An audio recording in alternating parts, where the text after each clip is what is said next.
আওয়ামী লীগের পুরো vote ব্যাংকটাকে BNP নিজের দিকে নেওয়ার চেষ্টা করেছে। বিএনপির এটা আমরা আগেও বলেছি, যে অ্যালার্মিং আমরা দেখতে পাচ্ছি গত 2-1 দিন ধরেই, যে বাংলাদেশে ফ্যাসিস্ট আওয়ামী লীগদেরকে পুনর্বাসনের একটা প্রচেষ্টা চলমান আছে। বিভিন্ন জেলা উপজেলায় আওয়ামী লীগের কার্যালয় খুলে দেওয়া হচ্ছে এবং মিডিয়াগুলোতেও কিছু কিছু মিডিয়া সেটাকে ব্যাপকভাবে প্রচার করছে, এমনভাবে যেন উৎসাহ দেওয়া হচ্ছে। আওয়ামী লীগ কিন্তু কার্যত এবং আইনত নিষিদ্ধ একটি সংগঠন এবং তার বিচার প্রক্রিয়া চলমান আছে।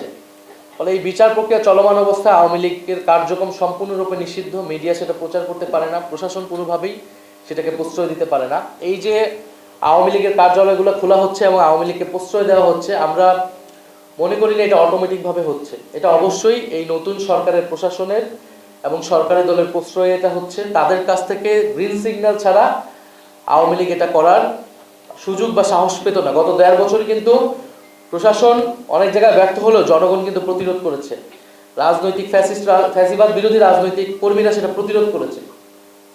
ফলে আমরা আশঙ্কা করছি যে এই নির্বাচনে এরকম একটা যোগসাজগ হয়েছে ভারত, আওয়ামী লীগ এবং বিএনপির মধ্যে, এবং আওয়ামী লীগের পুরো ভোট ব্যাংকটাকে বিএনপি নিজের দিকে নেওয়ার চেষ্টা করেছে। বিএনপির এটা আমরা আগেও বলেছি, এটা নতুন কোনো কথা না। বিএনপির বিভিন্ন বক্তব্যে, তার মঞ্চে জয় বাংলা স্লোগান দেওয়া, আওয়ামী লীগের লোকদেরকে পুনর্বাসন করা, হত্যা মামলা আসামিদেরকে নিজের দলে ভিড়ানো, এই চেষ্টা কিন্তু স্থানীয় পর্যায়ে হয়েছে।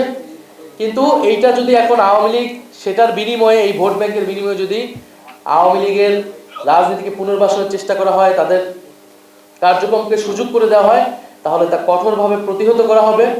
আমরা প্রশাসনের প্রতি আহ্বান জানাবো যে 8টি বা 9টি জেলায় আওয়ামী লীগের জেলা কার্যালয় তারা তালা খুলেছে, সেটা কিভাবে হয়েছে আমরা তার জবাব দিতে চাই এবং অবিলম্বে সেটা প্রশাসনিকভাবে আইন শৃঙ্খলা বাহিনীর দায়িত্ব সেই কার্যালয় বন্ধ করা। যদি তারা ব্যর্থ হয় তাহলে আমরা কিন্তু রাজনৈতিকভাবে প্রতিরোধের ডাক দেবো সারা বাংলাদেশে, এবং সেটার জন্য কিন্তু এই সরকারকেও আমরা কিন্তু কাঠগড়ায় দাঁড়াবো এই ফ্যাসিস্টদেরকে পুনর্বাসনের দায়।